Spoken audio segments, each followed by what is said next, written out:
Okay, this is Jack again, and I was just describing the form.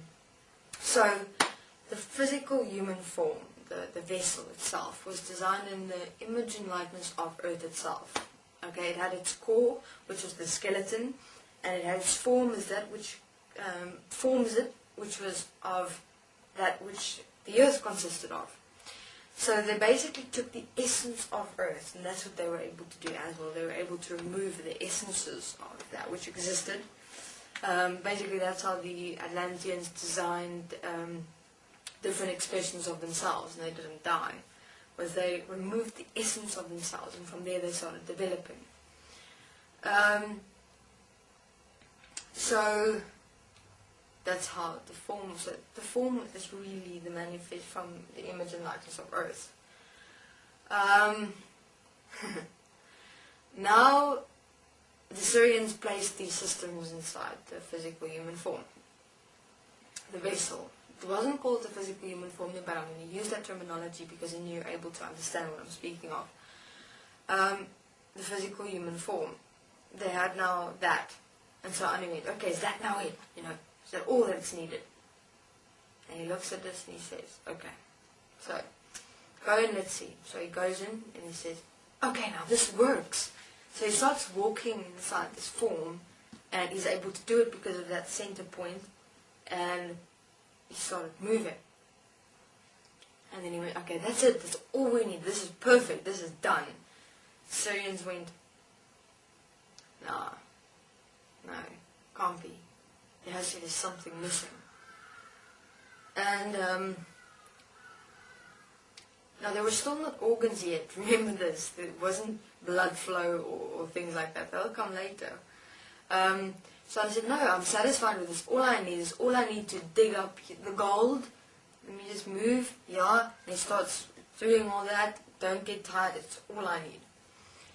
So the Syrians said, okay, but they'd like a what do they call it? A meeting with Anu and Anunnaki race. So I said, okay, let's do that.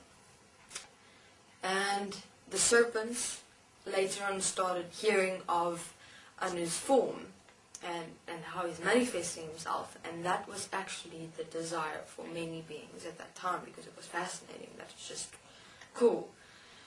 So the Syrians, Anu, and the serpents came together, and they had this huge get together in Anu's planet. Now this time Anu's planet was thriving, beautiful, many beings, gold, all gold, and so because of all the gold he got from Earth, of course.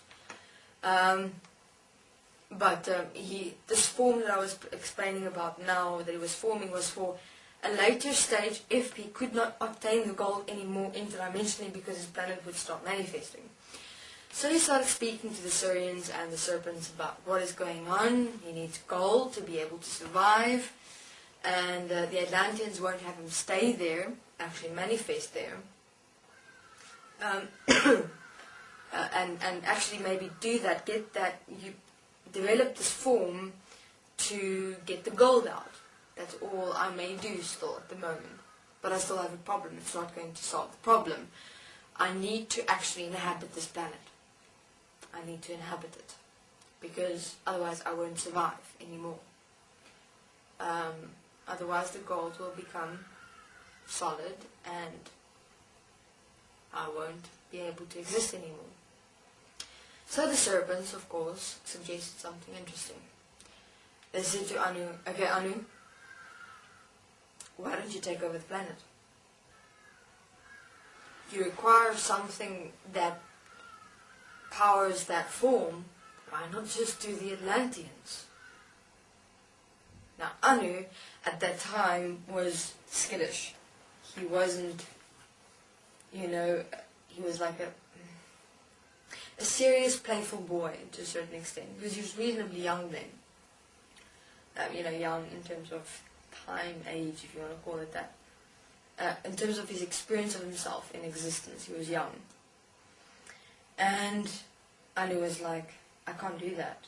I can't, because the Atlanteans were free-giving, They said, I may have that goal to sustain myself. Why do I want to cause this in existence when everyone is seemingly fine? All I'm doing is manifesting to be able to survive. That's it. That's all I'm doing.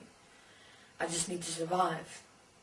And I'm sure I can figure out an agreement with the Atlanteans so I may inhabit the planet, and they're able to exist in their ocean because the ocean, in terms of was the water that manifested itself. They didn't necessarily move on land, the Atlanteans. They didn't actually at all, sometimes. And the Atlanteans wanted to manifest themselves as well, so an interesting suggestion came forth from Anu to the Atlanteans. Now, after the Syrians and the serpents and Anu had that meeting, the serpent said to Anu, if you don't do it, we'll do it. We'll take over the planet. And this frightened Anu. So Anu went to the Atlanteans and he said to them, listen, this is what's going on. He talked to them straight. He said to them, the serpents want to take over your planet as the manifested form because they want to manifest as well. And they don't actually care about me having to survive to acquire the gold, or even about you. All they care about is obviously themselves, and that's what they are. They're fucking mean beings. And the Atlanteans said, well, let them come. They're not going to take over this planet. This planet is ours. It's who we are. It's an expression of ourselves.